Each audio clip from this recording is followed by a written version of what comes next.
Hi friends, welcome to Vani's kitchen. இன்றைக்கி நம்ம பார்க்க போகிற டாபிக் என்னென்னா, அம்மை நோயை பற்றி.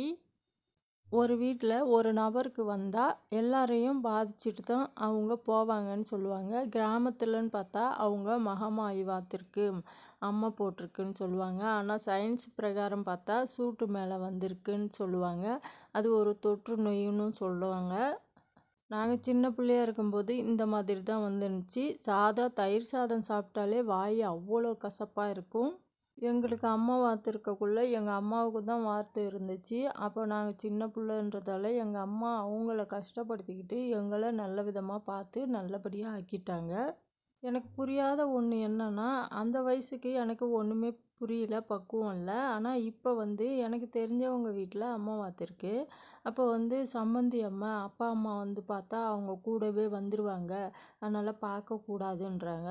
தெரியாத ஒரு நபர் நான் பக்கத்தில் இருக்கேன். அதை பார்த்துட்டு எனக்கே அவ்வளோ பரிதாபமாக இருக்கு. அவங்க அம்மை நோயில் குடும்பமே படுத்திருக்கக்குள்ள ஏதோ நம்மளால் முடிஞ்ச உதவியை செய்கிறோன்னாலும் அவங்களுக்கு தண்ணி ஊற்றணும், என்னென்ன பரிகாரம் பண்ணணுன்ட்டு பெரியவங்களுக்கு தான் தெரியும். அப்போ நான் கேட்குறேன், ஏன் நீங்கள் பார்த்தா என்ன, அப்படி என்ன உங்களுக்கு குடி முழுகி போயிடும்ன்ற மாதிரி நான் பேசுகிறேன். என்னோடய கோபத்தில் நான் அவங்கள திட்டுறேன். அதுக்கு சொல்கிறாங்க, ஐயோ வரக்கூடாதுமா, பார்க்கக்கூடாதுமான்றாங்க. அது என்னங்க உலகம் இது? ஒரு மனிதாபிமானத்தோடு பேசுகிறாங்களா இல்லையா என்னன்னு தெரியல. பொண்ணு பேர பிள்ளைங்க எல்லாம் கஷ்டத்தில் இருக்காங்க. அதாவது அம்மை நோய் படுத்த படுக்கையாக இருக்காங்க. அந்த இடத்துல நாங்களே இல்லை. மாமியாருன்னு ஒருத்தவங்க இருக்காங்க. அவங்க வெறும் காலையில் வாசலை கூட்டுறதோட சரி. அவங்களுக்கு என்ன வேணும் ஏது வேணும் எதுவுமே இல்லை. எனக்கு ஒரு விஷயம் மட்டும் புரியல. அம்மை நோய் வந்தால் சம்மந்தி அம்மையா அவங்க பார்த்தா அவங்க கூடவே போயிடும். வரட்டுமே, பெத்த பிள்ளைகளுக்கும் பேர பிள்ளைங்களுக்கும் செஞ்சுட்டு இருக்கிறப்போ அவங்க வந்தால் என்ன, மகமாயின்றீங்க, மாரியம்மன்றீங்க, தாயின்றீங்க. அந்த அம்மா வந்தால் தான் என்ன, வேறு யார் பாப்பா? பெத்த தாயை விட பிள்ளைங்களை யார் பார்த்துப்பா?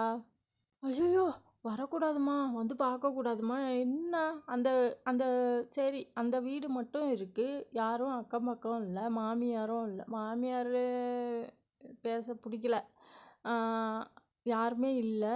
அந்த அம்மாவாத்த குடும்பத்தோட நிலமை, நீங்கள் வரக்கூடாது, வந்தால் ஒட்டிக்கும் தொத்திக்கும்ன்றீங்க. அப்போ அக்கம் பக்கத்தில் சாப்பாடுன்ட்டு அவங்க கஷ்டப்படுறாங்களேன்ட்டு ஏதோ கொடுக்குறாங்க. அவங்களோட நிலமை, அவங்களுக்கும் புள்ள குட்டி இருக்கும்ல, அவங்களுக்கு வந்துட்டா அவங்கள பார்த்துக்கிறதுக்கு அவங்களாச்சும் தெம்பாக இருக்கணும்ல. அது எல்லாத்தையுமே யோசிக்காமல் ஐயோ வரக்கூடாது, கஷ்டம், அது இதுன்னா எப்படின்னு புரியல எனக்கு விவரம். இந்த உலகம் எதை நோக்கி தான் போய்கிட்டு இருக்குன்னு தெரில. ஒரு பெத்த புள்ள பேர பிள்ளைங்க கஷ்டப்படுறாங்க, அவங்கள பார்க்க முடியல. மற்ற விஷயத்துக்கெல்லாம் இவங்கெல்லாம் எப்படி, பெத்த பிள்ளை விஷயத்திலே இப்படி இருக்கக்குள்ள மற்றவங்களெல்லாம் இவங்க எப்படி பார்த்துப்பாங்க? அம்மை நோய் அவங்க கஷ்டப்படுறத பார்த்து கஷ்டப்படுற மனசு இவங்க இந்த மாதிரி பேசும்போது அவ்வளோ கோபம் வருது. யாரை நம்பி நீங்கள் இந்த பிள்ளைங்கள இங்கே விட்டுட்டு இருக்கீங்க? யாருமே இல்லைன்னா அவங்களோட கதி, ஒரு சுடு தண்ணி வச்சு கொடுக்கணும். சரி அக்கப்பக்கத்தில் உள்ளவங்க எதை பார்த்து தராங்கன்னு வச்சிங்க, அவங்களுக்கு இத்தனை நாள் சென்று தண்ணி ஊற்றணும், அதுக்கு உள்ள பரிகாரம் பண்ணணும். இதெல்லாம் யார் செய்வா? பெற்றவங்களாக இருந்து அவங்க தானே செய்யணும். ஐயோ வந்துடும் சம்மந்தி அம்மா என்னென்னமோ சொல்கிறாங்க. அப்போ கோவம் தான் நம்மளுக்கு எஞ்சிருக்கு. எல்லாத்தையோட கொடுமை, பெற்றவங்க அடுத்தவங்கள்ட்ட சொல்லணும், ஏம்மா நான் எட்டை இருக்கம்மா, என் பிள்ளையோட பார்த்துக்கம்மா, நீ ஒரு அரை மணி நேரம் இருந்துட்டு மத்தியானத்துக்கு மேலே போயிடுமான்ட்டு பெற்றவங்க மற்றவங்கள்ட்ட கேட்கணும். மற்றவங்க பெற்றவங்கள்ட்ட சொல்கிறாங்க, ஏங்க நீங்கள் தங்க வேணாங்க, கொஞ்ச நேரம் பார்த்துட்டு நீங்கள் போயிடுங்க. இது எப்படி இருக்கு? அப்போ யார் இந்த பிள்ளைவோ, யார் பொண்ணு, யார் அப்பா அம்மா, யார்? இதில் வேடிக்கை என்னன்னு கேட்டிங்கன்னா, அம்மா வாத்தவங்களே நீங்கள் வராதிங்கம்மா, நாங்கள் பார்த்துக்குறோங்கம்மா. இது எப்படி சிரிக்கிறதா அழுவுறதான்னு ஒன்றுமே புரியல. இதில் எனக்கு ஒன்றும் பிரச்சனை இல்லை. இப்படி தான் இருக்கணுமா? ஒரு சிலவ படிக்காதவங்க, கிராமத்தில் உள்ளவங்க சரி பிரச்சனை இல்லை சொல்கிறாங்கன்னாலும், என்னோட கேள்வி அந்த இடத்துல யாருமே இல்லை, இந்த குடும்பம் மட்டும் இருக்குது, எல்லாருக்கும் காயலை, படுத்த படுக்கையாக இருக்காங்க, அவங்களுக்கு அன்னம் தண்ணி வேணும், அவங்களுக்கு என்னென்ன செய்யணுன்ட்டு யாராச்சும் பார்த்து செய்யணும், அதை பெற்றவங்க தானே செய்யணும். நம்மளுக்கெல்லாம் ஒரு மனசு இருக்குது, அது கல்லாவே ஆகாது போல இருக்குது, அப்படியே உருகுது. ஐயோ பாவம் பாவம்னு சொல்லக்கூடாதுன்னுவாங்க. அந்த மனசு இருக்கணும், வாழ்நாள் வரைக்கும் இருக்கணும். இருந்தாலும் இந்த மனசை சில பேர் அட்வான்டேஜாக எடுத்துக்கிறப்போ ரொம்ப கஷ்டமாக இருக்குது, வருத்தமாக இருக்குது. நீங்கள் சொல்லுங்கள் ஃப்ரெண்ட்ஸ், அம்மா வாத்துருச்சுன்னா இப்படி தான் இருப்பாங்களா? எங்கள் வீட்டில் யாருக்காச்சும் காயலான்னா என் தங்கச்சி வருவா, எங்கள் அம்மா வருவாங்க. நாங்கள் பெத்த பிள்ளைங்க பார்க்குங்க. ஐயோ ஒட்டிக்கும், குளிக்கணும், ஐயோ சம்மந்தி திட்டுன்னு இதெல்லாம் பார்க்கக்கூடாது.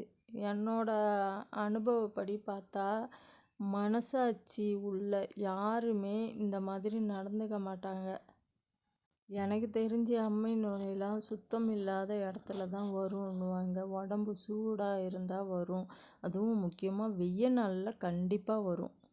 அதனால் பாதுகாப்பாக இருக்கணும், நம்ம சுற்றி உள்ள இடத்த சுத்தமாக சுகாதாரமாக வச்சுக்கணும். யூடியூப்பில் ஒரு வீடியோ பார்த்தாங்க, ஒரு பொண்ணு அழகாக ஸ்டேஜில் ஆடிக்கிட்டு இருக்கு, பட்டுன்னு அப்படியே குப்புற படித்த மாதிரியே உழுந்து இறந்து போயிடுறாங்க.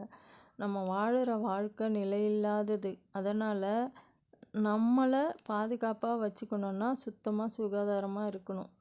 அதே போல் பாவங்கள் நிறையா ஆயிடுச்சு உலகத்தில். அதனால் நம்ம எந்த காரணத்தை கொண்டும் நன்மை செய்யலைனாலும் பரவாயில்ல, தீமைகள் செய்யாமல் இருக்கணும். இன்றைக்கி இருக்கிறேன்னா நாளைக்கு என்ன நிலன்ட்டு எனக்கு தெரியாது. அதே மாதிரி பாவங்கள் செய்யாமல் நிறைய பேர் யோசிக்க முடியல, என்ன நடக்கும் வாழ்க்கையிலன்ட்டு தெரியல. அவங்கவுங்க வாழ்க்கை அவங்கவுங்க கையிலன்ற மாதிரி பசங்களுக்கும் நல்ல விஷயத்த சொல்லி கொடுங்க. நம்மளும் நல்ல விஷயத்தையே செய்யும், தீமைகள் செய்ய வேணாம். எல்லாத்துக்கும் ஒரு விலை இருக்குன்னு சொல்கிறாங்க கடவுள் கையில். அதனால் நம்ம எந்த காரணத்தை கொண்டும் பாவம் செய்யாமல் இருக்கணும். நீங்களும் சரி, நம்ம வீட்டில் யாருக்காச்சும் அம்மா வாத்துடுச்சுன்னா அங்கே போகக்கூடாது, ஒட்டிக்கும், தொத்திக்கும், வந்துடும், சம்மந்தி அம்மா இதெல்லாம் யோசிக்காமல் முடிஞ்ச வரைக்கும் மனசை ரிலாக்ஸ்டு பண்ணிக்கிட்டு சுத்தமாக சுகாதாரமாக அவங்களுக்கு உதவி செய்யுங்க. யார் மனசையும் புண்படுத்தாதீங்க. அக்கம் பக்கத்தில் உள்ளவங்க ஓரளவுக்கு தான் உதவுவாங்க. மற்றபடி தாயா தங்கையா இருந்து நம்ம பார்த்தோன்னா அந்த இடத்துல நம்மளை சேர்ந்தவங்க ரொம்ப கஷ்டப்படுவாங்க. நீங்கள் இருப்பீங்க, என்ன கவலைப்படுவீங்க, ஐயோ எப்படி இருக்காங்களோ என்ன இருக்காங்களோ, இந்த மாதிரி யோசிக்கிறதுக்கு பதிலாக நீங்கள் கூட இருக்கலாமே பார்த்துக்கிட்டு அழகா. எதுக்கு அந்த வேஸ்ட்டான யோசனை? எப்படி இருக்காங்களோ ஏதோ இருக்காங்களோன்ட்டு அந்த யோசனையெல்லாம் தூக்கி போட்டுட்டு நல்ல விதமாக அவங்கள ஆரோக்கியமாக அவங்கள பத்திரமா பார்த்துக்கிறணும், நம்ம கிட்ட இருக்கணுன்ற மாதிரி கவலைப்படுங்க. நம்ம பார்த்துக்கிட்டு இருக்கோம், நம்ம செய்யலாம். நாங்களும் எனக்கும் பிள்ளையும் இருக்குது. நம்ம தனியாக இருந்தால் சரி நம்ம மட்டும்தானேன்ட்டு ஒரு பிரச்சனை இருக்காது. நம்ம பிள்ளைங்களுக்கும் அதே மாதிரி வந்துடுச்சுன்னு வச்சிங்களேன், யார் பார்க்கறது? நான் இப்போ படுத்துட்டேன்னா என் பிள்ளைகளுக்கு கண்டிப்பாக வரும். என் பிள்ளைவ படுத்துடுச்சுன்னா யார் பாப்பா? நம்ம தான் பார்த்துக்கணும் பெற்றவங்களா இருந்து. எனக்கு பிரச்சனை இல்லைங்க, என் தங்கச்சிங்க எங்கள் அம்மாலாம் பார்த்துப்பாங்க. அந்த மாதிரி அடுத்தவங்களும் நினைக்கணுன்ட்டு நான் நினைக்கிறேன். என்னோடய பிரச்சனையே இதுதான். நம்ம செய்கிறத பற்றி இல்லை, நம்மளுக்கு வந்துட்டா நம்ம படுத்துட்டா அவங்கள யார் பார்த்துக்கிறது, இது மட்டும்தான் என் மைண்டில் இருக்குது, வேறு எதுவுமே இல்லை. அடுத்தவங்கள பார்த்துக்கிறதுக்காகவாச்சும் நம்ம திடமாக தெம்பாக இருக்கணும். இது எனக்கு மட்டும் இல்லை, எல்லாருக்கும் இருக்கும் மனசில். அந்த மாதிரி யோசனை பண்ணுங்கள். அம்மா வந்துடுச்சுன்னா யாரும் பயப்படாதீங்க. நம்ம சுத்தமாக சுகாதாரமாக இருந்தாலே போதும். கிராமத்தில் உள்ளவங்களுக்கு அவங்க சாமி, தெய்வம்.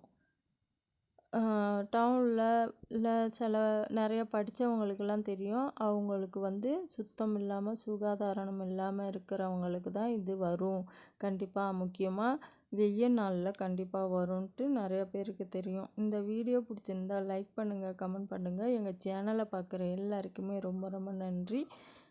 நாளைக்கு இன்னொரு வீடியோவில் பார்ப்போம். தேங்க்யூ, பாய்.